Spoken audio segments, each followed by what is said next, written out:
Panic attack बहुत sudden होते हैं कि इंसान को ऐसा लगता है कि अब वो मर जाएगा या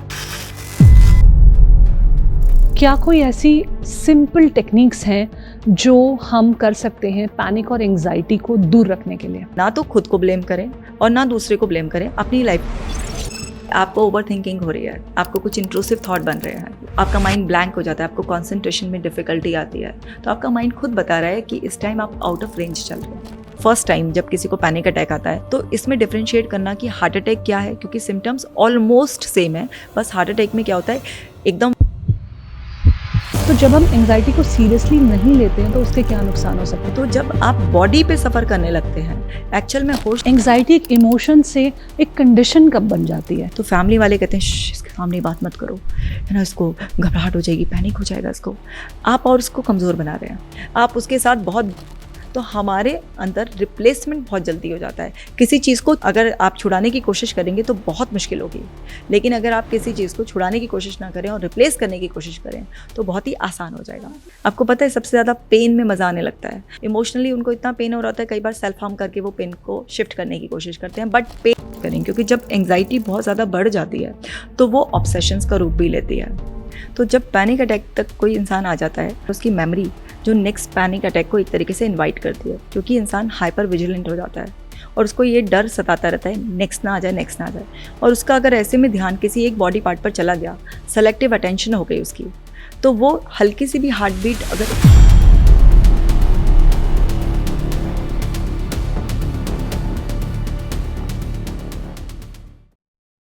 नमस्कार, the journey with in podcast में आपका स्वागत है, मेरे यानी शोभा राणा के साथ। मैं एक इमोशनल इंटेलिजेंस और माइंडसेट कोच हूं और साथ ही इस पॉडकास्ट की होस्ट और क्रिएटर भी हूं। मेरा इस पॉडकास्ट को लेकर ये एम है कि आप अपनी बेस्ट लाइफ, अपनी ड्रीम लाइफ को डिज़ाइन कर सकें। इस पॉडकास्ट के थ्रू मैं आपको कुछ ऐसे tools, rituals, practices, habits they पाऊँ एक डीपर लेवल पे ट्रांसफॉर्मेशन क्रिएट कर पाएँ आपकी लाइफ में, ताकि आप अपनी बेस्ट लाइफ डिज़ाइन कर पाएँ। ये हम करते हैं by taking the journey with इन, अपने अंदर की तरफ वापस लौट आना, अपने इनर वर्ल्ड को, अपने ट्रू सेल्फ को, अपने इनर सेल्फ को समझना। हम अपने thoughts, feelings, emotions, life events की प्रोसेसिंग कैसे करते हैं और इस प्रोसेसिंग में क्या गड़बड़ हो जाती है कि हमारी लाइफ का पर्सपेक्टिव जो है वो सही नहीं सेट हो पाता और हमारा लाइफ का जो एक्सपीरियंस है इसीलिए बहुत अच्छा नहीं हो पाता है। तो आज इस पॉडकास्ट में हम द जर्नी विद इन करेंगे through the lens of anxiety and panic attacks. ना एंग्जाइटी और पैनिक अटैक्स अगर हम ग्लोबली डेटा देखें तो पिछले 10 सालों में बहुत ज़्यादा बढ़ गया है। पिछले 10 सालों में इसके बहुत सारे डायग्नोस्ड केसेस अब रिपोर्ट हो रहे हैं और बहुत सिवियरिटी भी इस इशू की बढ़ती जा रही है। From a very young age to any age group ये सब लोगों को इम्पैक्ट कर रहा है। आज हमारे साथ हैं साइकोलॉजिस्ट कशिका जैन, जो कि पिछले 12 सालों से क्लिनिकल साइकोलॉजी के फील्ड में काम कर रही हैं। Anxiety, depression, OCD, panic attacks इनका एरिया ऑफ एक्सपर्टीज़ है। तो आज हम इनके साथ एंग्जाइटी और पैनिक अटैक्स को डेप्थ में समझेंगे और अपनी लाइफ को कैसे हम ट्रांसफॉर्म कर सकते हैं वो सीखेंगे। Let's meet doctor Kashika Jain on the journey with in podcast.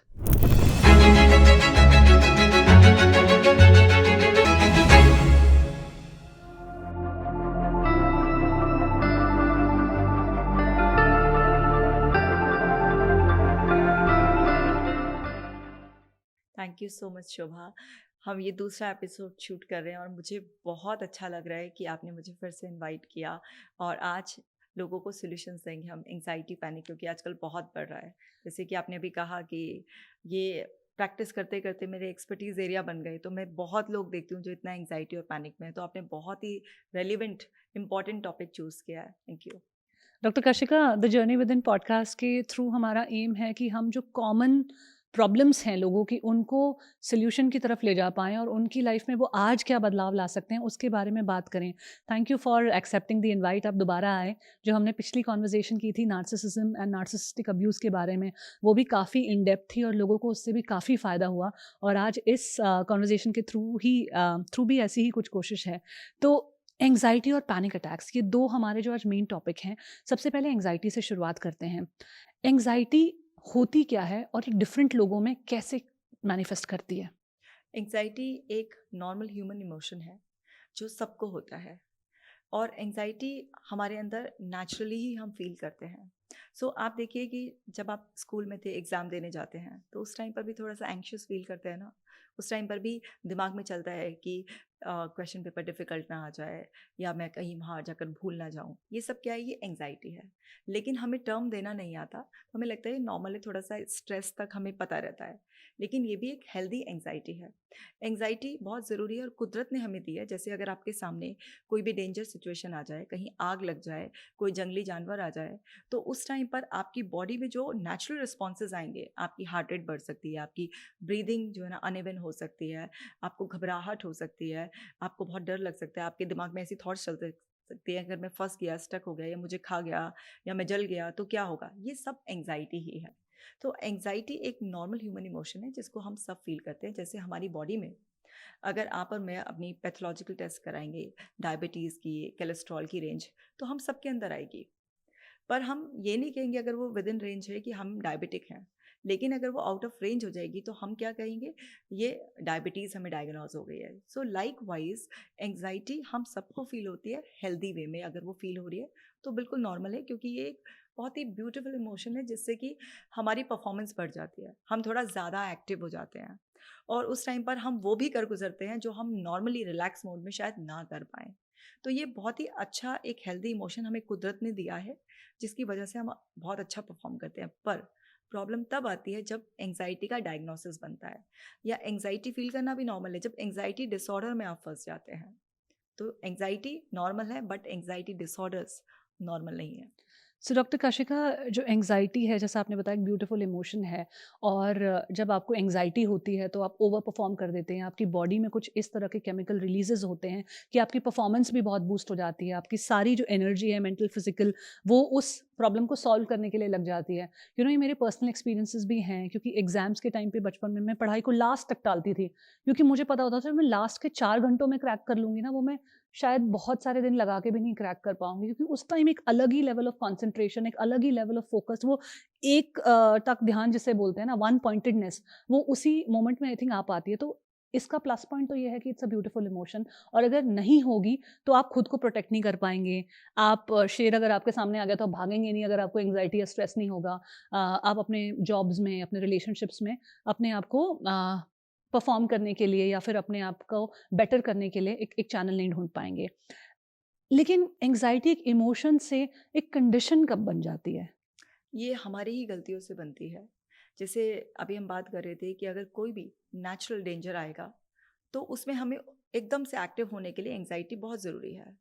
अब कोई भी रेंज से हम आउट होंगे तो हमारी लाइफस्टाइल प्रॉब्लम की वजह से, हमारे सोचने के तरीके से, हम कैसे अनसर्टेनिटी को फेस करते हैं, हमारी एक्सेप्टेंस पावर कितना है।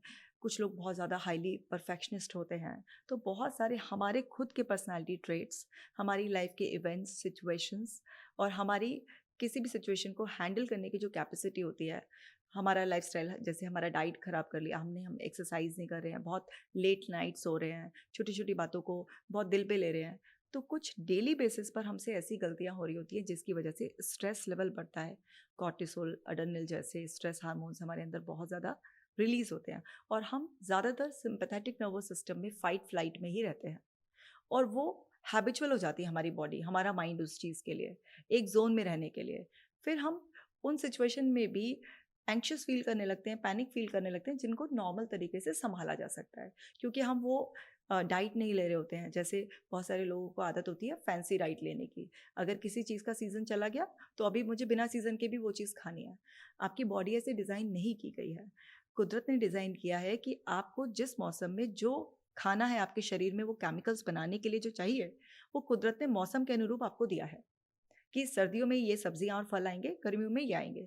अगर आप वो नहीं करते हैं तो आपकी बॉडी कोई भी केमिकल बनाती है, वो किस मटेरियल से बनाएगी? जो आप फूड खाते हैं या जो भी आपकी एक्टिविटीज़ होती हैं, जो भी आप सोचते हैं, उन सब से आपके केमिकल्स ऊपर नीचे होते हैं। तो फूड का भी एक बहुत इंपॉर्टेंट रोल होता है। तो एंग्जाइटी आपके बॉडी से भी एंटर कर सकती है, एंग्जाइटी आपके माइंड से भी एंटर कर सकती है। दोनों समझाती हूँ मैं। जैसे बॉडी से एंटर कब करेगी? आपका बहुत ही पैसिव लाइफस्टाइल है, आप कोई भी एक्सरसाइज नहीं करते हैं, आप उल्टा सीधा जंक फूड बहुत ज़्यादा खा रहे हैं, आप बहुत ज़्यादा कैफ़ीन इनटेक कर रहे हैं, आप बहुत ज़्यादा अल्कोहल ले रहे हैं, आप ड्रग्स की तरफ चले गए हैं, तो इस सब से बॉडी में इम्बैलेंस आएगा। आप बॉडी को अब्यूज़ कर रहे हैं, तो फिर बॉडी एंग्शियस ज़ोन में जाएगी, सर्वाइवल मोड में जाएगी अपने आप को बचाने के लिए। वो कुछ ऐसे लक्षण पैदा करेगी जिससे कि आप स्टॉप हो जाएं। वो चीख चीख कर बोलेगी। तो बॉडी से ऐसे एंटर करते हैं, माइंड से ऐसे एंटर करते हैं कि छोटी छोटी सिचुएशन के आपने पर्सनल मीनिंग निकालने शुरू कर दिए कि ऐसा कोई मेरे साथ कैसे कर सकता है, या कोई आपसे गलती हो गई, आपने उसको एक्सेप्ट ही नहीं किया, ऐसी गलती मुझसे कैसे हो सकती है, मुझे हर चीज़ परफेक्ट करनी थी। अब आप एंशियस फील कर रहे हैं, कोई अनसर्टेनिटी है, आप उसको फिक्स करने में लग रहे हैं। हर चीज़ सर्टेन होनी चाहिए, पहले से पता होनी चाहिए। लाइफ इतनी अनप्रडिक्टेबल है, अनसर्टेन है, अब वही ब्यूटी है लाइफ की। अब आप हर चीज़ को फिक्स करने में लग जाएंगे कि पहले से आप सब चीज़ें पता हो। आप क्या है, अपनी कैपेसिटी बढ़ाने की बजाय आप एक्सटर्नल चीज़ों को कंट्रोल करने की कोशिश करें, लोगों को, इवेंट्स को। यहाँ पर आप बिल्कुल वो कदम उठा रहे हैं जो आपको एंग्जाइटी की ओर लेकर जा रहे हैं। डॉक्टर साहब, कौन से ऐसे लोग हैं जो एंग्जायटी के ज़्यादा प्रोन हैं? जैसे आपने बात की परफेक्शनिस्ट जो होते हैं, जिनकी खुद की टेंडेंसी होती है कि हर चीज़ परफेक्ट होनी चाहिए और उसका बहुत ज़्यादा स्ट्रेस ले लेते हैं, एंग्जायटी ले लेते हैं। पहले तो स्ट्रेस और एंग्जायटी के बीच में डिफरेंस क्या है, हम ये भी डिकोड करेंगे। और एक दूसरी चीज़, जो ओवर अचीवर्स होते हैं, क्या वो भी ज़्यादा प्रोन है एंग्जायटी के? देखिए, जैसे स्ट्रेस है एक नॉर्मल रिस्पॉन्स है बॉडी का। जब भी आप अपनी बॉडी को उसकी नेचुरल कैपेसिटी से ज़्यादा यूज़ करेंगे तो बॉडी स्ट्रेस में जाएगी। वो नेचुरल डिफेंस है ये बताने का आपको कि रुक जाओ, कि मेरी रेस्ट की लिमिट हो ज़रूरत गई है, है। लिमिट हो गई है। इसी तरीके से आप मेंटल स्ट्रेस, बहुत ज़्यादा रिस्पॉन्सिबिलिटीज़ ले लेंगे। आप सब में बिल्कुल ही ऐसे बनना चाहेंगे कि मैं ही हूँ रिस्पॉन्सिबल हर चीज़ के लिए। आप बहुत हाई एक्सपेक्टेशन सेट करेंगे। तो जो आपकी एक्सपेक्टेशंस हैं या जो अपनी कैपेसिटी से ज़्यादा कर रहे हैं, तो उससे रियलिटी के बीच का जो डिफरेंस है वो स्ट्रेस क्रिएट करता है। क्योंकि जो भी गैप रह जाता है, हमारे माइंड की एक नेचर है उसके पीछे भागना, अधूरापन फील करना। तो वहाँ पर आपके अंदर नेचुरली स्ट्रेस का लेवल बढ़ता है। स्ट्रेस का हो या एंग्जाइटी का हो, ये सब केमिकल रिएक्शन है। इवन हैप्पीनेस भी सब केमिकल रिएक्शन है। तो हमारे अंदर अलग अलग ग्लैंड्स हैं। तो कुछ ग्लैंड्स स्ट्रेस हार्मोन्स रिलीज करते हैं, कुछ हैप्पी हार्मोन्स रिलीज करते हैं। तो जब भी आप अपनी बॉडी को या माइंड की कैपेसिटी से ऊपर कूदने की कोशिश कर रहे हैं, तो सबसे पहले आपको इनिशियली स्ट्रेस फील होना शुरू होगा। उस स्ट्रेस के जो सिम्टम्स आएंगे, आपकी बॉडी में टायर्डनेस बहुत ज़्यादा हो रही है, आपको पेन होने लग गया है कहीं पर भी, आप एग्जॉस्ट हो रहे हैं, माइंड ब्लैंक हो गया है, कंसंट्रेट करने में डिफ़िकल्टी हो रही है आपको, आपकी स्लीप डिस्टर्ब हो गई, आपकी एपेटाइट डिस्टर्ब हो गई है, इस तरीके के आएंगे। आपने स्ट्रेस पर ध्यान नहीं दिया, आपने कोपिंग स्किल्स नहीं यूज़ किए।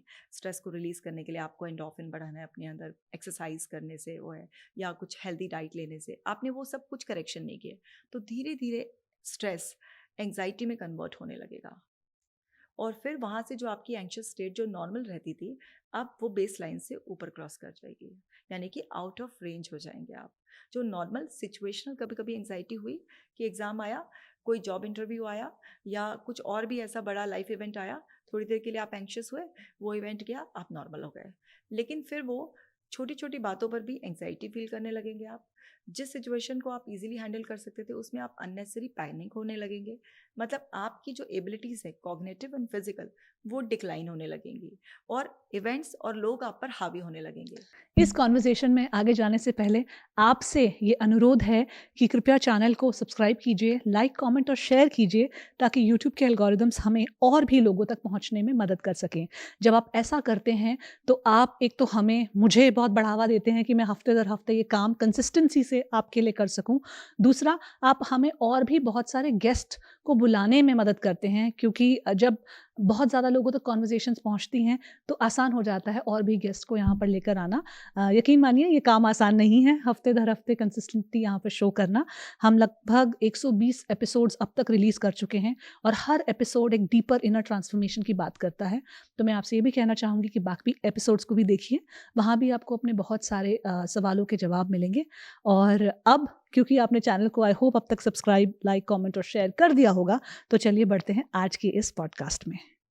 तो बेसिकली जिस बेस एबिलिटी के साथ आपने शुरू किया था, जैसे मानिए अगर आप 100 मीटर भाग सकते थे और आपको 200 मीटर भागना है, यानी कि आपकी फिजिकल कैपेसिटी अभी 200 की डेवलप नहीं हुई है, लेकिन आपका बेस 100 था। आपने कहा कि हम ये स्ट्रेस को अगर लेते रहें, जब वो एंग्जाइटी में कन्वर्ट हो जाता है, तो आप खुद के बेस लेवल से भी 100 से आप 80, 50, 30 पर आ जाएंगे। That is what you are saying, कि आपकी खुद की जो नेचुरल बेस लाइन थी उस तक को आप डैमेज कर देंगे।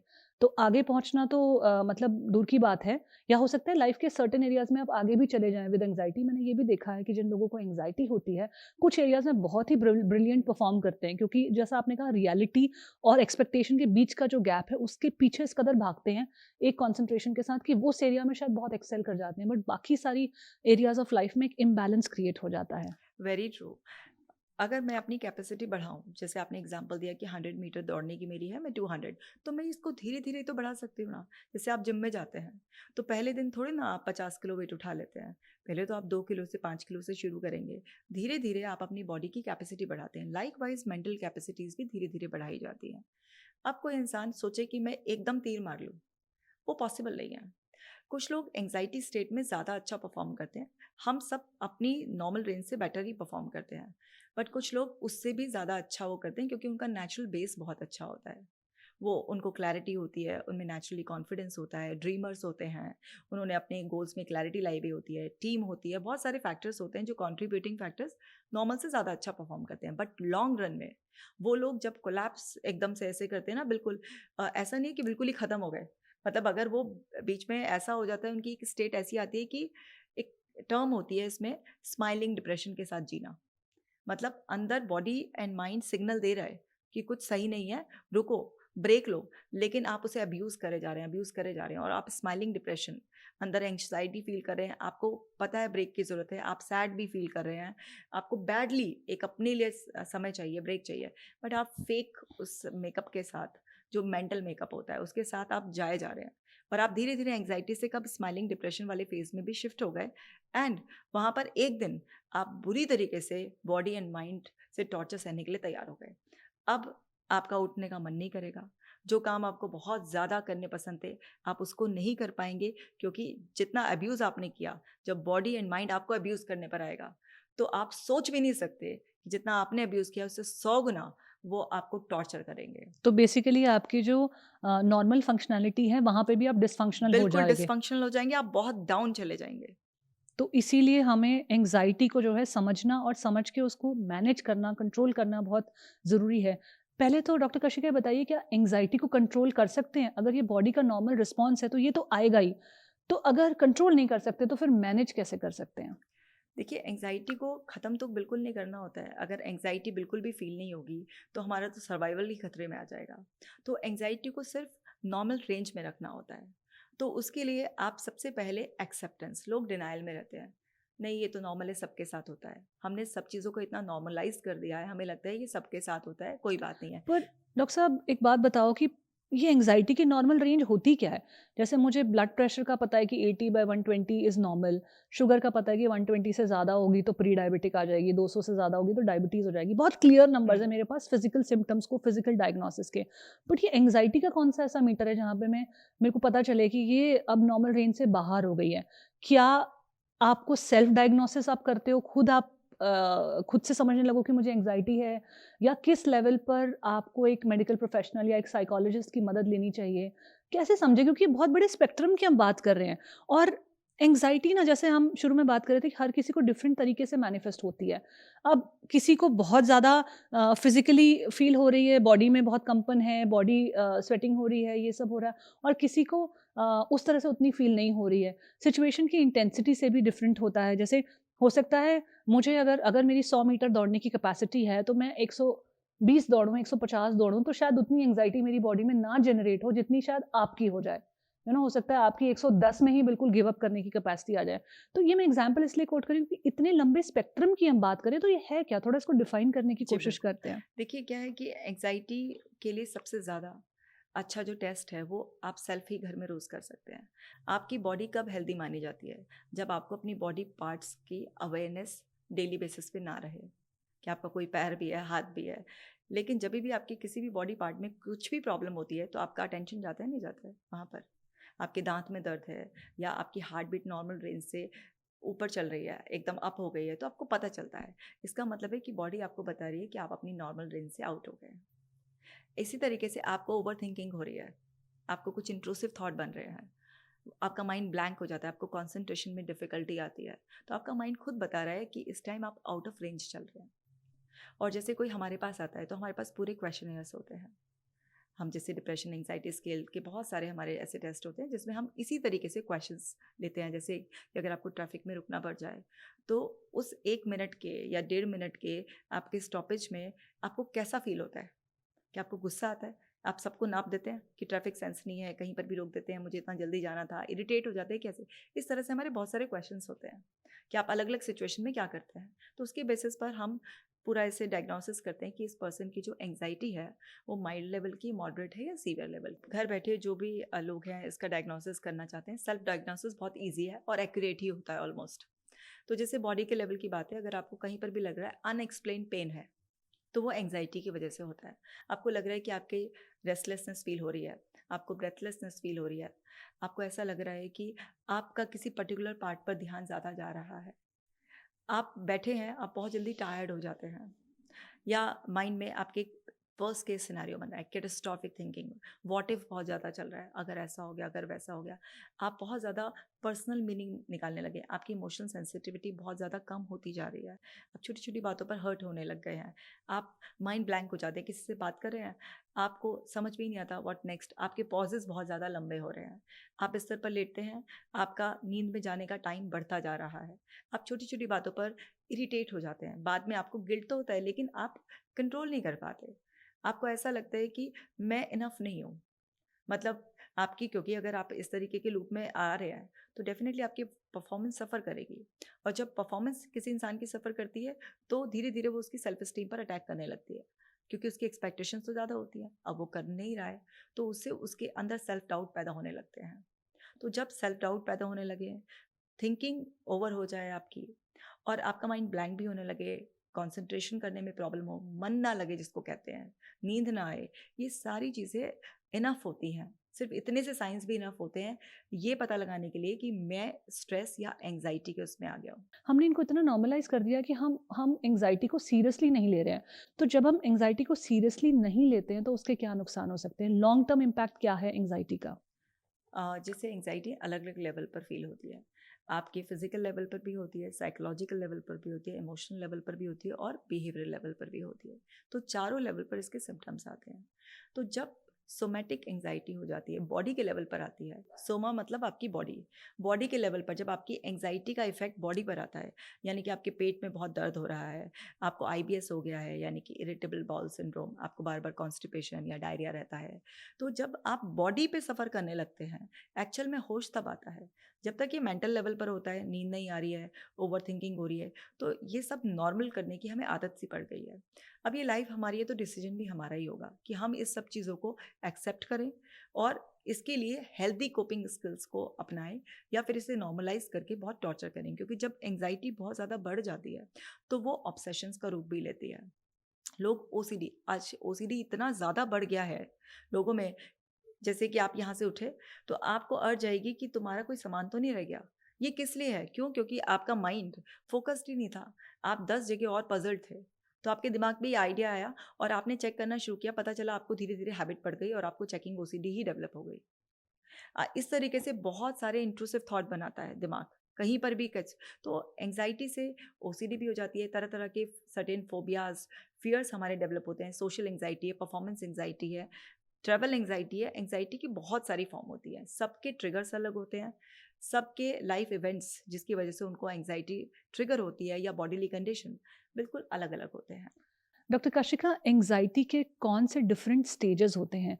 बेस लेवल क्या होता है और एक्सट्रीम सिचुएशन क्या होती है? देखिए, जैसे मैं बता रही हूँ कि एंग्जाइटी नॉर्मल तो होती ही है। अब माइल्ड लेवल की भी एंग्जाइटी है कि जिसमें कि आप नॉर्मल से ज़्यादा थोड़ा-सा एंग्शियस हो गए, जैसे कि कोई इवेंट आ रहा था, उसमें एंग्जाइटी नॉर्मली बढ़नी थी, लेकिन अब वो इवेंट चला भी गया, तब भी वो क्या हुआ, उसमें मैंने क्या किया, क्या नहीं किया, क्या छूट गया, वही कंसर्न में आप अटके हुए हैं, यानी कि आप पास्ट में स्टक हुए हैं। और ये थोड़ी देर में, घंटा 2 घंटे में आप नॉर्मल हो जाते हैं।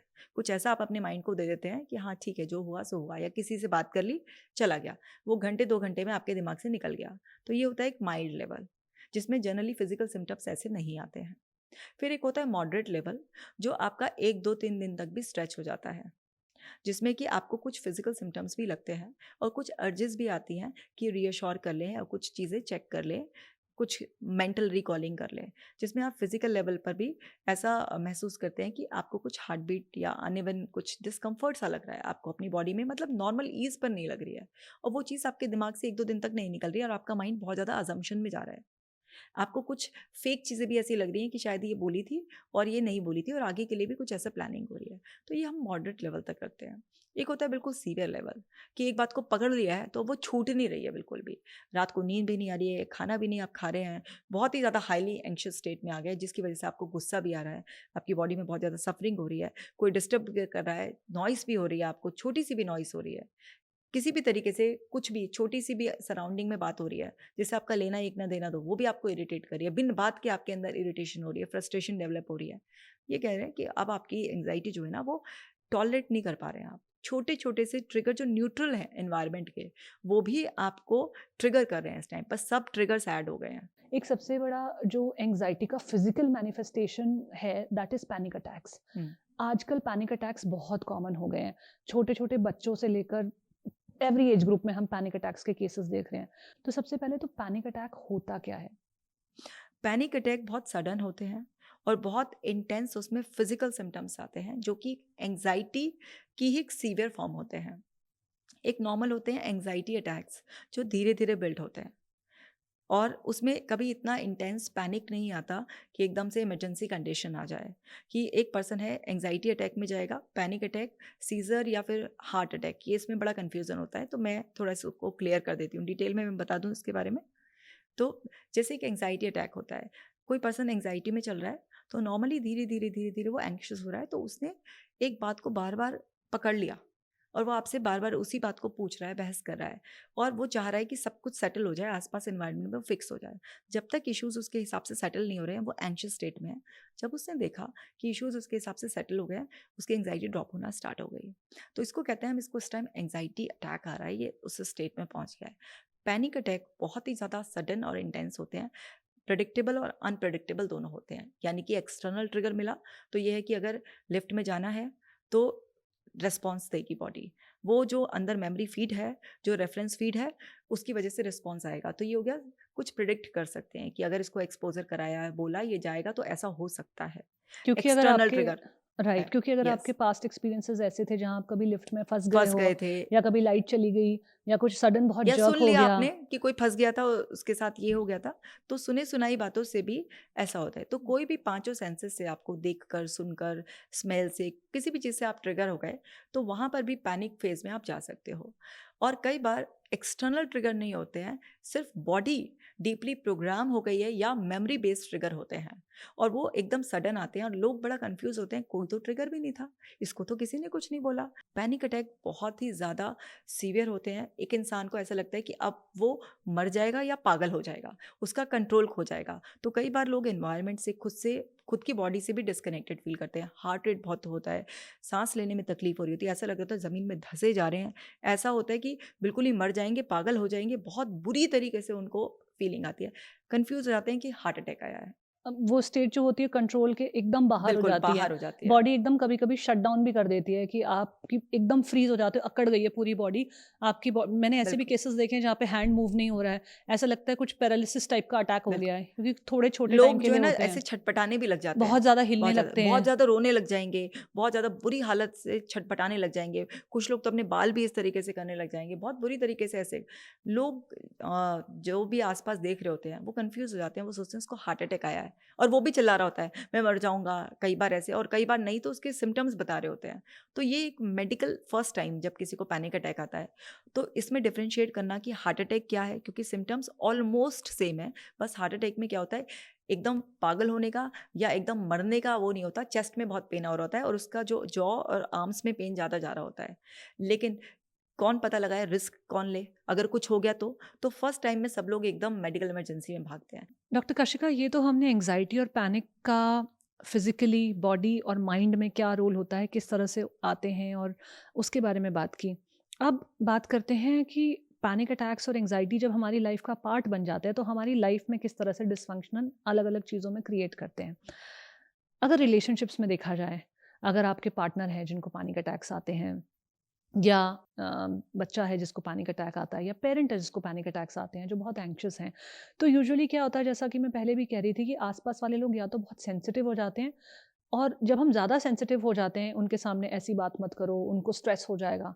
ये बहुत कॉमन बिल्कुल। टर्मिनोलॉजीज़ हैं जो घर में यूज़ होती है, कि पापा के सामने ये मत कहना, उनको स्ट्रेस हो जाएगा। या अगर वो कार्डियक पेशेंट है तो और ज़्यादा ऐसी बातें नहीं करते हैं। अच्छा, हमने ये भी देखते हैं कि अगर बच्चा है जो बहुत, जिसको पैनिक अटैक्स आते हैं, तो उसके सामने भी उसको ये चीज़ चाहिए तो दे दो, हुँ, ऐसा कर दो, उसको फैसिलिटेट कर दो कि वो कंफर्टेबल कन्वीनियंस रहे। लेकिन मैंने देखा कि ये सब कंफर्ट और कन्वीनियंस के बाद भी ये इनकंट्रोलेबल है। हुँ, अगर अगर वो आपकी कंडीशन है तो आप उस कंडीशन में जाते हो, अगर आपका एक्सटर्नल कितना भी आपको कंड्यूसिव मिल जाए, है ना? एक तो ये होता है, और दूसरा होता है कि जो पैनिक अटैक का विक्टिम या पेशेंट है, वो या तो फिर उसका जो बहुत क्लोज पर्सन है नेक्स्ट, वो बाहर चीज़ों पे ब्लेम करना शुरू कर देता है। जैसे कि इनको तो मम्मी की वजह से पैनिक अटैक्स आते हुँ, हैं, इनको तो भाई की वजह से आते हैं, इनको बॉस की वजह से आते हैं। और ब्लेम करने में मुझे लगता है, चलिए मानिए कोई प्रॉब्लम भी नहीं है, अगर हम ये भी अज़्यूम कर लें, लेकिन ब्लेमिंग में सॉल्यूशन भी तो नहीं है ना। तो ये ब्लेमिंग जो है जिसमें कोई सॉल्यूशन नहीं है, ये एक बहुत कॉमन, स्पेशली अगर इंडियन हाउसहोल्ड्स की बात करूँ तो देखा जाता है हुँ, कि जो जिसको अटैक है, या तो वो ब्लेम करना शुरू हो जाता है सारे लोगों को, या तो फिर जो उसका बहुत क्लोज़ रिलेशनशिप है, या उसकी मानिए सिस्टर ही बहुत क्लोज़ है, तो वो कहना शुरू हो जाएँगी कि तुम्हारी वजह से, इसकी वजह से, हुँ, इसकी वजह से। और लोग अपनी जॉब्स भी छोड़ देते हैं, रिलेशनशिप्स में भी क्विट कर लेते हैं, और इवेंचुअली जाके पता चलता है कि ये एक्सटर्नल से तो उतना कनेक्टेड था नहीं, हुँ, जितना मेरा खुद डीपर से। लेवल पे एक साइकोलॉजिकल इश्यू था। तो जो लोग इस पॉडकास्ट को भी देख रहे हैं, जो ब्लेम ज़्यादा करते हैं, अनफॉर्चुनेटली आज हम due to multiple layers of exposure, चाहे फिर हम मीडिया से एक्सपोजर कहें, चाहे बहुत सारे कॉन्वर्जेशन इस तरह के पॉडकास्ट कहें, बहुत सारी ऐसे कॉन्वर्जेशन हो रहे हैं जिसमें टॉक्सिक वर्ड का बहुत यूज़ होता है। हुँ, और टॉक्सिक ज़्यादातर लोग बाहर की चीज़ों के लिए यूज़ करते हैं। टॉक्सिक फूड, हम घर के खाने को टॉक्सिक नहीं हुँ, बोलते हैं, बाहर के खाने को टॉक्सिक बोलते हैं। तो टॉक्सिक ट्रेट्स, हम अपनी बात नहीं करते, दूसरों की दूस बात करते हैं। तो एक्सटर्नलाइज करना हम बहुत ज़्यादा शुरू हो गए हैं। तो जो ऐसे लोग हैं, जो जो इस बिहेवियर पैटर्न में स्टक हो गए हैं ब्लेमिंग के, जहाँ उन्हें सोल्यूशन कोई नहीं मिल रहा हुँ, है, वो क्या करें, वो इस चीज़ से कैसे बाहर लेकर खुद पर रिस्पॉन्सिबिलिटी शिफ्ट करें। और मैं जब रिस्पॉन्सिबिलिटी शिफ्ट करने की बात कर रही हूँ, तो ब्लेम शिफ्ट करने की बात नहीं कर रही हूँ, उसमें अपनी ज़िम्मेदारी लेने की बात कर रही हूँ। तो ये हम कैसे समझें, और डीपर साइकोलॉजिकल लेवल पर जाकर कैसे रीसेट करें? देखिए, जब भी कोई बहुत एंग्शियस होता है या उसको पैनिक अटैक आ रहे होते हैं, तो आपने बात कही कि उसकी लाइफ पर क्या इम्पैक्ट पड़ता है। तो जब पैनिक अटैक तक कोई इंसान आ जाता है, तो उसमें जो उसके सिम्पटम्स आए हुए होते हैं, वो भी बहुत बड़ा कंट्रीब्यूशन होता है उसकी मेमोरी, जो नेक्स्ट पैनिक अटैक को एक तरीके से इनवाइट करती है, क्योंकि इंसान हाइपर विजिलेंट हो जाता है और उसको ये डर सताता रहता है, नेक्स्ट ना आ जाए, नेक्स्ट ना आ जाए। और उसका अगर ऐसे में ध्यान किसी एक बॉडी पार्ट पर चला गया, सेलेक्टिव अटेंशन हो गई उसकी, तो वो हल्की सी भी हार्ट बीट अगर इरेगुलर होगी, तो उसको लगेगा पैनिक आ रहा है। हल्का भी सांस ऊपर नीचे होगा तो उसको लगेगा दोबारा से कंडीशन बन रही है। तो ये जो इंटरप्रिटेशन निकालते हैं, मीनिंग निकालते हैं, ये इनवाइट कर रही होती है धीरे धीरे दूसरे पैनिक को। और ऐसे लोग हाइपोक्रोंड्रिक हो जाते हैं और वो गूगल पे सर्च करना, डॉक्टर्स पे डॉक्टर्स बदलना, कि किसी को भी मेरी बीमारी समझ में नहीं आ रही है, कोई मुझे समझ नहीं रहा है, तो डॉक्टर को सबसे पहले ब्लेम करते हैं, क्योंकि वो कार्डियोलॉजिस्ट के पास जाते हैं, फिजिशियन के पास जाते हैं, या फिर साइकोलॉजिस्ट और साइकियाट्रिस्ट का नंबर तो बाद में ही आता है ये सब चीज़ों का। ठीक है, तो सबसे पहले जो जाते हैं वो कार्डियोलॉजिस्ट के पास जाते हैं, सब तमाम टेस्ट कराते हैं, लेकिन उनको सब लग रहा होता है कि कोई उनकी कंडीशन नहीं समझ रहा है, डॉक्टर साहब से कुछ मिस हो रहा है, तो सबसे पहला जो ब्लेम जाता है वो डॉक्टर साहब पे जाता है। फिर जब बहुत सारे डॉक्टर शॉपिंग कर लेते हैं वो, और गूगल वूगल पे पढ़कर बहुत अपना दिमाग वो कर लेते हैं और खुद ही अपने आप को डॉक्टर समझने लग जाते हैं, और ज़रा ज़रा से सिम्टम्स को बहुत ज़्यादा इंपॉर्टेंस देने लग जाते हैं, जो कि नॉर्मल भी हो जाते हैं।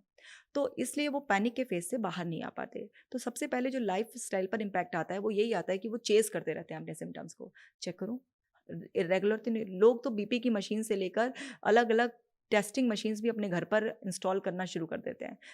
तो यहाँ पर लाइफ़स्टाइल इस तरह से इम्पैक्ट होता है। कुछ लोग एक जो ओसीडी की फॉर्म होती है, जिसमें कि हेल्थ एंग्जायटी आपकी होती है, तो इसमें ना बहुत बुरी तरीके से स्टक हो जाते हैं, जिनको पैनिक अटैक्स आते हैं। और यहाँ पर वो वर्क करने लायक भी नहीं रहते हैं, चेज़ करते रहते हैं, पैसे बहुत वेस्टेज होती है, और डॉक्टर्स भी भगाने लग जाते हैं कि अब जाओ, टेस्ट वाला भी भगा देता है, जाओ भई क्या है, तुम हर रोज़ आ जाते हो, यहाँ नहीं टेस्ट करना, वो फिर दूसरा देखता है। तो सबसे पहले यहाँ पर मेडिकल प्रोफेशनल्स तक पे भी लोग ब्लेम डाल देते हैं कि उनको समझ में नहीं आ रही है मेरी कंडीशन, मुझे इतनी प्रॉब्लम। फिर आप जो बात कर रही थी कि फैमिली की, तो फैमिली वाले कहते हैं इसके सामने बात मत करो, है ना, इसको घबराहट हो जाएगी, पैनिक हो जाएगा इसको। आप और उसको कमज़ोर बना रहे हैं। आप उसके साथ बहुत बड़ा अत्याचार कर रहे हैं, क्योंकि आप घर का तो एनवायरनमेंट ऐसा कर लेंगे, आप घर में ही कैद करके रखेंगे क्या उसको? बाहर नहीं निकलेगा वो इंसान। उसकी कंडीशन एक्चुअली इतनी डाउन हो जाती है, वो ऐसा एक्सपेक्ट करता है कि सब लोग अब इसी तरीके का मुझे एक एनवायरनमेंट दें जो मेरे लिए फेवरेबल हो, जो कि इम्पॉसिबल है। सब लोग वो ही करें जो मैं जो चाहता मैं हूँ, चाहता जो हूँ, हो। बिल्कुल। तो यहाँ पर फैमिली को ये समझना है कि आपको अपने पर्सन को, जिसको भी पैनिक अटैक आ रहा है, उसको वीक नहीं बनाना है, बल्कि आपको उसके साथ समझते हुए कि उसको क्या चीज़ बॉदर कर रही है, क्या उसकी कंडीशंस बन रही है, धीरे-धीरे ग्रेजुअली उससे उसको कॉन्फिडेंस में लेकर उससे बात करनी है, डिफरेंट डिफरेंट एंगल से, अल्टरनेटिव पर्सपेक्टिव से उससे बात करनी है और उसकी अंदर की पावर्स को बढ़ाना है। उसके अंदर की रेज़िलियंस पावर जो नेचुरल हमारे अंदर होती है, उसको इग्नाइट करना है। कभी-कभी हमारा जो लव होता है ना अपने लव्ड वन के लिए, वो इनेबल कर देता है ऐसी चीज़ें, बिल्कुल। वीकनेस इनेबल कर देता है। तो जो लोग थोड़ा वीक फ़ील करते हैं, फिज़िकली नहीं इमोशनली, मेंटली थोड़ा वीक फ़ील करते हैं, अंडर कॉन्फिडेंट फ़ील करते हैं, वो सिर्फ़ ये ना सोचे कि मैं कॉन्फिडेंट कैसे बनूँ, इसके साथ-साथ ये भी सोचे कि मेरे अंडर कॉन्फिडेंस का रूट कॉज़ कहाँ से आ रहा है। अगर वो रूट कॉज़ कुछ डीप इश्यूज़ में सीटेड है जो बचपन से आ रहे हैं, उसको बहुत प्रोटेक्टिव रखा गया, उसको वो एक्सपोज़र नहीं होने दिया, अगर एक्सपोज़र किया भी और वहाँ पे कुछ गलत हो गया, तो वापस से अपनी शेल के अंदर आ गए। तो इसमें कन्वर्सेशन जो है ना बहुत इंपॉर्टेंट है कम्फर्ट ज़ोन की। तो डॉक्टर कशिका, आपको लगता है कि जब हम अपने कम्फर्ट ज़ोन से बाहर निकलते हैं, तो हम अपनी एंग्ज़ायटी को, अपने पैनिक को सीधा अटैक करते हैं? उसको उसके ऊपर एक एक जीतने का जैसा एक एक प्लान जैसा बनने लगता है।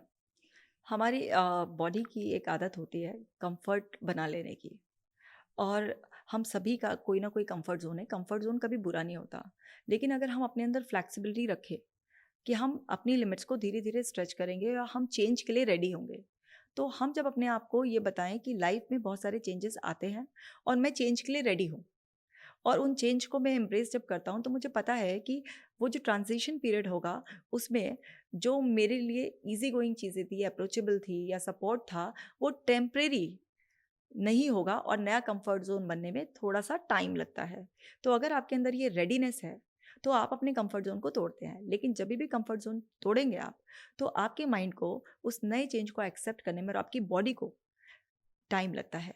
अच्छा, माइंड तो 1 मिनट में चेंज हो जाता है, बार-बार पलटता रहता है, बॉडी रेज़िस्ट करती है।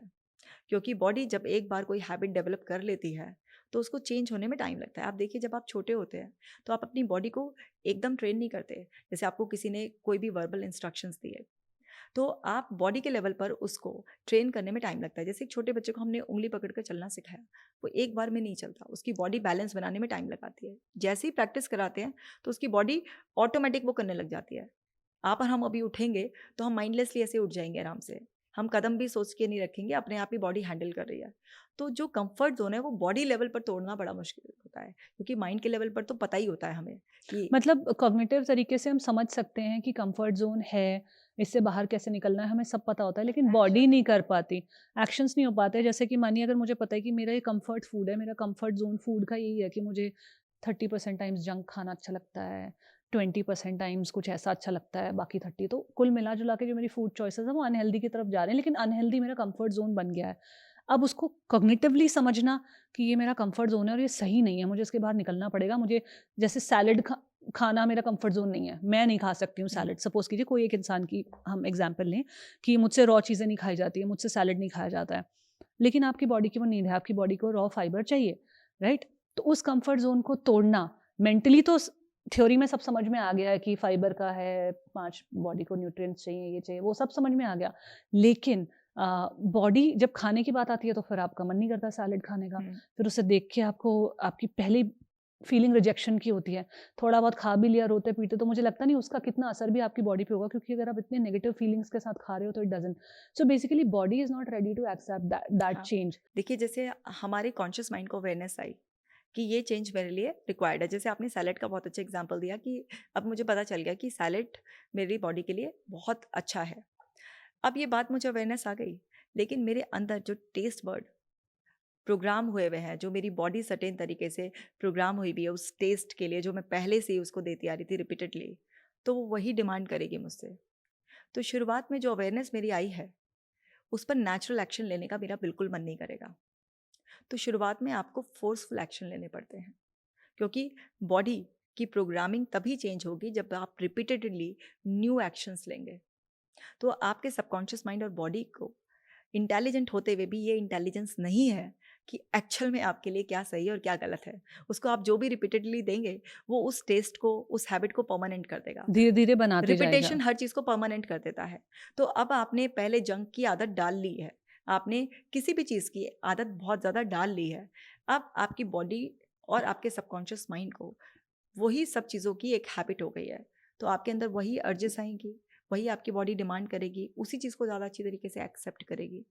अब आपकी अवेयरनेस का लेवल बढ़ गया है। तो अवेयरनेस का लेवल, कॉन्शियस माइंड का लेवल तो कभी भी 1 सेकंड में, कहते हैं ना 10 साल का अंधेरा, एक रूम में 10 साल से अंधेरा था, आपने एकदम स्विच ऑन किया, 10 साल का अंधेरा 1 सेकंड में ख़त्म हो गया। लेकिन ये बॉडी के लेवल पर ऑटोमेटिक हो आपके साथ, नेचुरल हो, जिसको कहते हैं ना नेचुरली आए तो मैं करूँ ये। तो वो नेचुरली कैसे आएगा जब आपने पहले से ही गलत प्रोग्रामिंग कर रखी है। अब आपको नेचुरली चाहिए तो आप पहले, आपको कॉन्शियस एफर्ट्स डालकर प्रोग्रामिंग करनी होगी। जैसे मैंने बताया ना, बच्चे को पहले आपको चलाना पड़ेगा तो वो थोड़ा सा रेजिस्ट करेगा, उसकी बॉडी नहीं एकदम से चलेगी। लेकिन जब आप लगातार चलाएंगे तो फिर वो दौड़ेगा। पहले दिन बच्चे को नहीं पता कि चलना मेरे लिए कितना ज़रूरी है, तो हम उसे ज़बरदस्ती चलाते हैं। उसको तो बड़े होने के बाद ही समझ में आता ना कि काश मैंने सीखा होता। लेकिन उसको पता नहीं होता, हम बड़ों को पता होता है तो हम उसको चलना सिखाते हैं। और फिर धीरे-धीरे वो एन्जॉय करने लगता है उस चीज़ को। बच्चे को आप पहले दिन स्कूल छोड़ कर आओ, वो रोता है, लेकिन थोड़े टाइम के बाद जब आप उसे रोज़ छोड़ कर आओ, परवाह ना करो कि उसके रोने की, एन्जॉय करने लगेगा। तो लाइकवाइज़ आपकी बॉडी को ऐसे ही ट्रेन करना है। शुरुआत में आपने सैलेड की प्लेट ली, अब आपका मन नहीं कर रहा है, लेकिन आपको बार-बार एक्सप्लेन करना है कि मेरे लिए इम्पोर्टेंट है। आपको उसकी स्मेल लेनी है, उसको देखना है, उसको एन्जॉय करके खाना है, एज़ इफ मानो, प्रिटेंड करो। क्योंकि सबकॉन्शियस माइंड को और बॉडी को ये नहीं पता कि आप सिर्फ प्रिटेंड कर रहे हैं या या एक्चुअल सच में ये में हो रहा है, एंजॉय कर सच रहे में हो। एंजॉय कर रहे हैं। आप जस्ट एज इफ उसको एंजॉय करो। आपकी बॉडी को, आपके सबकॉन्शियस माइंड को ये मैसेज जाएगा और फिर धीरे धीरे जैसे ही आप इसको रिपीट करोगे, वो पुराना पैटर्न रिप्लेस करके नया बना लेगा। यानी कि पुराने से मत लड़ो, नया उसके सामने रिपीट करना शुरू कर दो, तो वो पुराना छोड़ देगी। क्योंकि आपका मन जो है ना, वो एक बच्चे की तरह है। वो कहेगा एक खिलौना ले रहे हो तो दूसरा दो कोई, और बढ़िया देना, टक्कर का देना। ऐसा नहीं कि मुझसे बढ़िया वाला खिलौना ले लो। चाहे उसको पता नहीं ना कि ये डेंजरस खिलौना है, लेकिन उसको लग रहा है ये अट्रैक्टिव है, ये बढ़िया है, तो वो कह रहा है कि अच्छा ये ले लो पर मुझे कुछ दो। तो हमारे अंदर रिप्लेसमेंट बहुत जल्दी हो जाता है। किसी चीज़ को छुड़ाया, अगर आप छुड़ाने की कोशिश करेंगे तो बहुत मुश्किल होगी।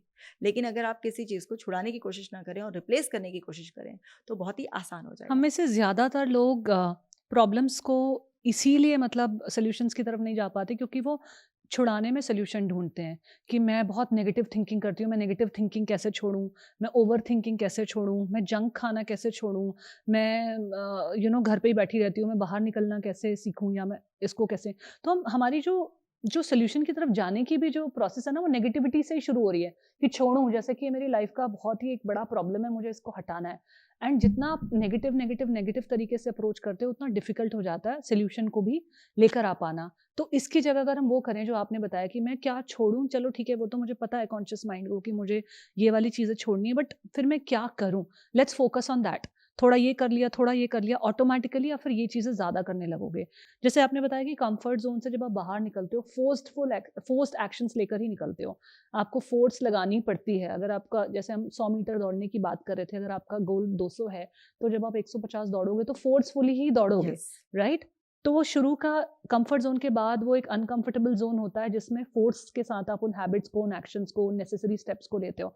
उसके बाद फिर आपका एक न्यू कंफर्ट ज़ोन बन जाता है ऑटोमेटिकली बन जाता है, जो बिल्कुल। पुराने कंफर्ट ज़ोन से थोड़ा बड़ा होता है। अगर पुराने कंफर्ट ज़ोन में 100 मीटर भाग के मैं आराम से बैठ के एन्जॉय कर सकता था, तो अब आप 150 भाग के भी बैठ के एन्जॉय कर पाओगे। हो सकता है थोड़े दिन लगें उस हैबिट फॉर्मेशन, उस अनकंफर्टेबल ज़ोन के थ्रू नेविगेट करने में। तो ये भी बात करना बहुत ज़रूरी है क्योंकि जब लोग एंग्ज़ायटी, पैनिक या मेंटल हेल्थ के चैलेंजेस से डील कर रहे होते हैं, तो कंफर्ट ज़ोन एक बहुत इम्पॉर्टेंट स्पेस बन जाता है कि मुझे मेरा कंफर्ट फूड चाहिए। इसलिए बहुत ईटिंग डिसऑर्डर्स भी हो जाते हैं। जिन लोगों को एंग्जायटी होती है, या तो एकदम खाना छोड़ देते हैं या बहुत सारा खाना खाते हैं, बहुत वेट गेन हो जाता है। तो कंफर्ट की तरफ हर चीज़, मतलब फूड में कंफर्ट ढूंढते हैं, लाइफस्टाइल में जैसे कि सिर्फ बैठे रहना, मुझे नेटफ्लिक्स ही देखना है पूरा दिन, मुझे यही करना है, जहाँ जहाँ पे मुझे कंफर्ट मिल रहा है उसका।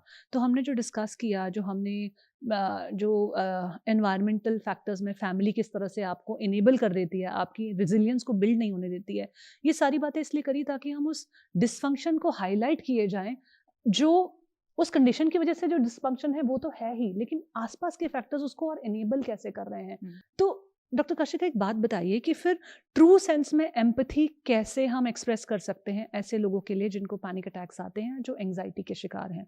अगर हम उन्हें कंफर्ट जोन भी ना दें, उनको प्रोटेक्ट भी ना करें, तो फिर हम उनको जेन्युइनली अपना प्यार, अपनी एम्पैथी कैसे दिखाएं?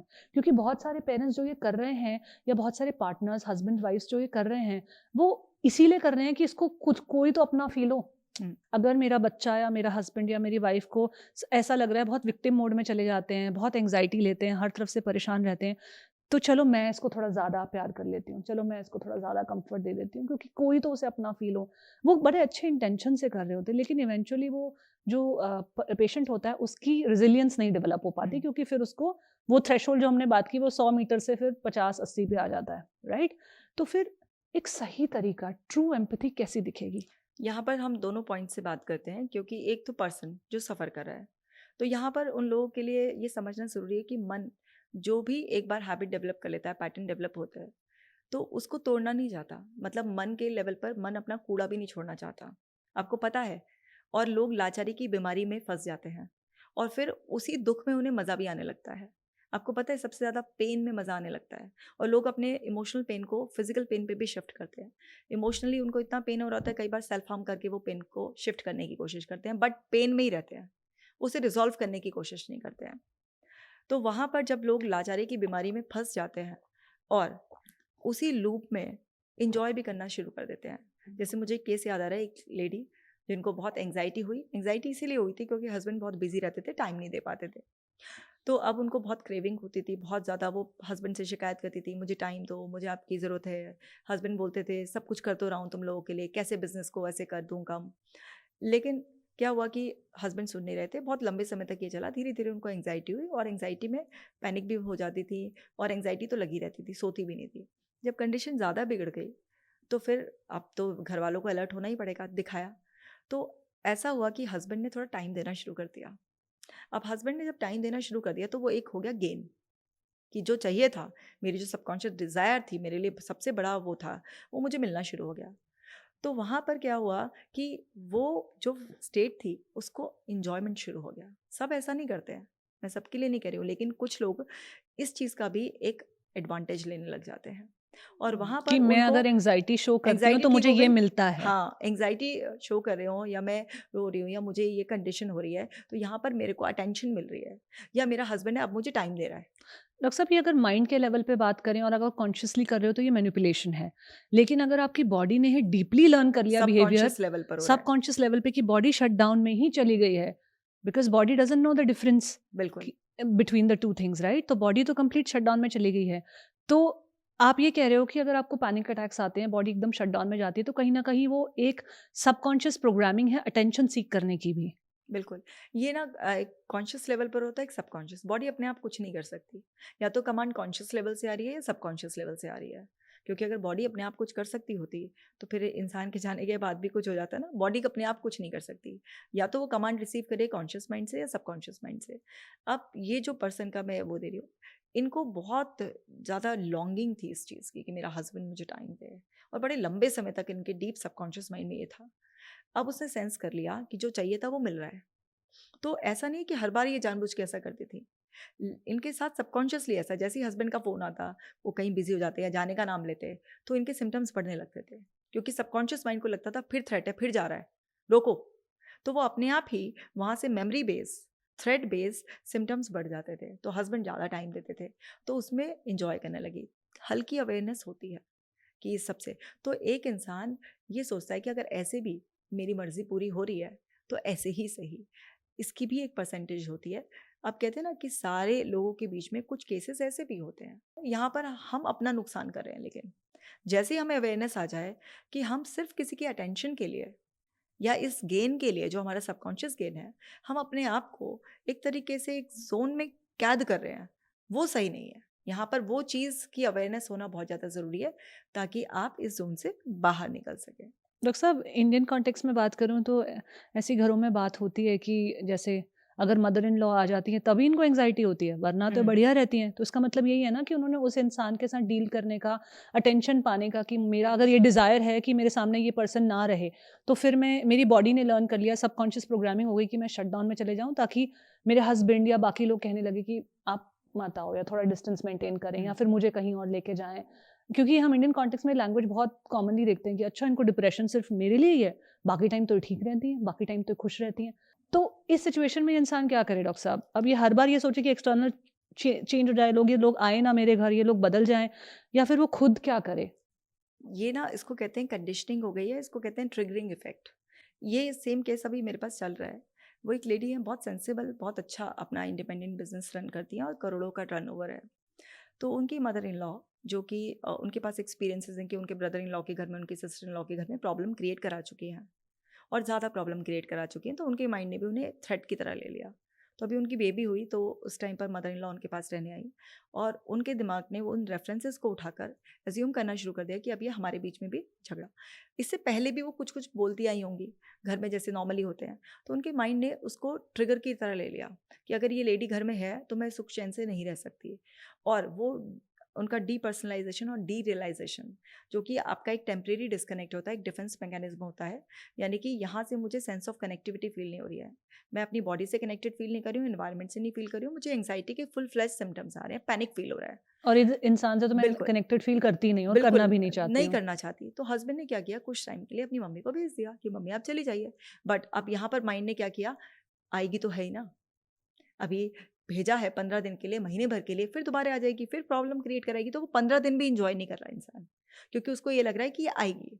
तो वहाँ पर ये भी कंडीशन होती है। तो यहाँ पर उनकी खुद की वीकनेसेस होती है। तो हम बोलते हैं आप देखो आपकी लाइफ की वैल्यूज़ किस तरह से चेंज हुई। आप एक बिजनेस वुमेन थी, आपकी हमेशा से वैल्यू एक ग्रोथ थी। अब आपकी सारी रिलेशनशिप पर आकर अटक गई है। जब आप एक ही चीज़ को इतना हाई वैल्यू दोगे तो आपका माइंड तो आपकी वैल्यूज़ के अराउंड ही रिवॉल्व करता रहेगा और वो छोटी छोटी वो बातें भी नोटिस करेगा जो आपने कभी नोटिस की नहीं थी। और आप अपने ऊपर, अपने रिश्ते के ऊपर भरोसा रखो ना कि कैसे कोई मिसअंडरस्टैंडिंग क्रिएट करा देगा। अगर कोई कराएगा भी तो क्या आपका रिश्ता इतना कच्चा है कि आपके हस्बैंड वाइफ के बीच में कोई बात नहीं होगी, कोई भी आएगा और कान भरेगा और टूट जाएगा। तो यहाँ पर आप अपने हस्बैंड से अपना बॉन्ड स्ट्रॉन्ग करो, एक सॉल्यूशन विश्वास बनाओ। उसमें है, सोल्यूशन उसमें है। मदर इन लॉ, माँ ना तो कि उनको आएगी, ब्लेम करके निकाल माँ देने तो में। आएगी ना। ऐसे कैसे हो सकता है कि एक लड़का अपनी माँ को बोल दे मेरे घर में तुम्हारी एंट्री नहीं है, और जिसमें कि एक्टिवली अभी तक कोई प्रॉब्लम भी नहीं क्रिएट करा है। आपका एंटिसिपेशन है कि किसी का और के घर में करा सकती है तो मेरे घर में भी करा और ये सकती भी है। आपकी सुनी-सुनाई बातें हैं ना कि उन्होंने वहाँ प्रॉब्लम क्रिएट करा दी। आपको क्या पता वो कैसे नहीं, थे? एक्चुअल में कराई थी। इस हुँ। केस में जो मैं बता रही हूँ एक्चुअल में कराई थी। बट उनकी क्या अपने रिश्ते की वीकनेस थी, ये भी तो देखिए आप। उनके क्या इश्यूज़ चल रहे थे। अब आपके घर में क्या इश्यूज़ हैं, मेरे घर में क्या इश्यूज़ हैं, ये दूसरे को कैसे पता? आइडिया लग सकता है। बट पहले से ही हमारा रिश्ता कमज़ोर था। किसी की बात हुई तो ब्लेम उस पर चला गया कि इसने तोड़वा दिया, लेकिन वो पहले ही टूटने की कगार पर था। तो आप ये देखिए ना कि आपका रिश्ता कितना मज़बूत है। तो हमने बोला तुम अपनी पावर्स बढ़ाओ, ना कि मदर इन लॉ के चक्कर में रहो। वो तो आएगी ही। और तुम ये भी तो एन्जॉय कर सकते हो ना कि मुझे अपना बच्चा नौकर पे नहीं छोड़कर जाना। मदर इन लॉ कितनी भी बुरी हो, लेकिन आपके साथ ऐसा बुरा नहीं करेगी ना कि आपके बच्चे की केयर नहीं करेगी। एटलीस्ट नौकर से तो, मतलब कहना नहीं चाहिए, वर्ड्स अच्छे नहीं है, लेकिन घर का मेंबर जो कि चाहे मैं कह रही हूँ कितना भी टॉक्सिक भी हो, वो हमेशा बेटर रहता है। किसी आप बाहर वाले पर इतना भरोसा कर रहे हैं और आप अपने घर वाले पे, जिसने एक्टिवली आपकी लाइफ में कुछ प्रॉब्लम नहीं क्रिएट करी है, सिर्फ आपका एक अजम्पशन है कि वो ऐसा कर सकती है, यहाँ कर सकती है तो यहाँ पर भी। तो यहाँ पर इस केस को ऐसे रिजॉल्व किया कि आप अपनी पावर्स बढ़ाओ। आप देखोगे आपके ड्रीम्स को चेस करने की बजाय वो सब माइंडसेट कहाँ गया। अब आपको वो भी चीज़ें नोटिस हो रही हैं जो सेंसलेस बातें हैं। तो जैसे ही शिफ्ट किया, उसको समझ में आया कि अच्छा ये हो रहा है। तो ऐसे हमें किसी का फोकस शिफ्ट करना होता है। अब एक आपने जो बात पूछी थी वो और बातों में वो रह गई कि कैसे एम्पैथी दिखाएं, कि उसको हम सँभालें या नहीं सँभालें, बिल्कुल ना। तो फैमिली सपोर्ट भी बहुत ज़रूरी है और ओवर सपोर्ट भी नुकसानदायक है। जैसे एक बच्चा है छोटा था जिसके माँ बाप ने बिल्कुल भी उसको कभी साथ नहीं दिया, तो वो क्या सेंस करेगा कि मेरा कोई नहीं है, जो करना है वो मुझे ही करना है, मेरे को कोई नहीं समझता। एक ये है कि जिसके माँ बाप ने बात बात पे कहा तू रहने दे, अभी तो छोटा है, मैं कर लेता हूँ, तो वो क्या है, बहुत ज़्यादा डिपेंडेंट हो जाएगा। तो बैलेंस क्रिएट करना। तो जब फैमिली सपोर्ट की बात आती है तो मैं हमेशा कहती हूँ कि आप समझो, अगर कोई इंसान कंप्लेन कर रहा है कि मुझे डिस्कम्फर्ट हो रहा है बॉडी में, मुझे नींद नहीं आ रही है, मेरे साथ ये परेशानी है, तो एक्नॉलेज करो, उसको हेल्प दिलाओ, या जो आप हेल्प कर सकते हो। वो शिकायत कर रहा है कि घर का एनवायरनमेंट ठीक नहीं है, तो घर का एनवायरनमेंट ठीक करो। वो कह रहा है मुझे ट्रीटमेंट चाहिए, तो ट्रीटमेंट दिलवाओ। सब चीज़ें करो, जो एक्चुअल इश्यूज़ हैं उन्हें एड्रेस करो, इस तरह से सपोर्ट करो। क्या सपोर्ट नहीं करना है, तू यहाँ मत जा, ये मत कर, इसको छोड़ दे, रिश्ता तोड़ दे, जॉब छोड़ दे, ये सब नहीं करना है। इससे आप उस पर्सन को वीक कर रहे हो। आपको लग रहा है कि आप सपोर्ट कर रहे हो, आप लॉन्ग रन में उसके साथ बहुत गलत कर रहे हो। तो सपोर्ट करना है, वो ऐसे सपोर्ट करना है कि आपके सपोर्ट से वो इंडिपेंडेंट बने, उसकी पावर बढ़े, और वो केपेबल बने अपने इश्यूज से ओवरकम करने में। डॉक्टर साहब, मेरे माइंड में ना एक ऑब्जर्वेशन आ रही है। आपने 2 केसेस बताए कि या तो एक बच्चा जिसको बिल्कुल ही सपोर्ट नहीं मिला, तो वो इतना हाइपर इंडिपेंडेंट हो गया कि मुझे ही सब कुछ करना है, और एक दूसरा बच्चा जिसको इतना ओवर प्रोटेक्टिव एनवायरनमेंट में रखा गया कि वो अपनी बेसिक एबिलिटीज़ भी डेवलप नहीं कर पाया। अब मुश्किल सबसे ज़्यादा तब बढ़ जाती है जब इन 2 लोगों की शादी हो जाती है। हम्म। एक तो एकदम हाइपर इंडिपेंडेंट, तो उसके थॉट पैटर्न्स भी वैसे हैं, उसका लाइफ को लेके नज़रिया वैसा है, अपने काम को लेकर, अपने रिलेशनशिप्स को लेकर एक सर्टेन तरीके से ऑपरेट करते हैं, और जो दूसरे तरह के जो बहुत प्रोटेक्टिव एनवायरनमेंट से आ रहे हैं, उनका कंप्लीटली ऑपोजिट है। और जब साथ में कोएग्जिस्ट करना होता है, तो फिर बहुत डिफ़िकल्ट होती है, और तब हम एक दूसरे को टॉक्सिक लेबल करना, क्योंकि उनकी जो दुनिया और हमारी जो दुनिया जहाँ से हम आ रहे हैं, बिल्कुल अलग थी। और इसलिए हम बिल्कुल अलग तरीके से एक सिचुएशन को सोचते हैं, राइट? फिर उनके आपस में बहुत ज़्यादा झगड़े होते हैं पेरेंटिंग स्टाइल को भी लेकर। अगर उनका बच्चा पैदा हो जाता है, ये ऐसा क्यों करते हैं, वो ऐसा क्यों करती हैं? एक दूसरे को लेकर बहुत ज़्यादा कॉन्फ्लिक्ट बढ़ जाता है। It's just an observation that I wanted to share कि ऐसा भी हो जाता है। तो अगर आप ऐसे सिचुएशन में खुद को स्टक पाते हो, तो फिर क्या करना चाहिए?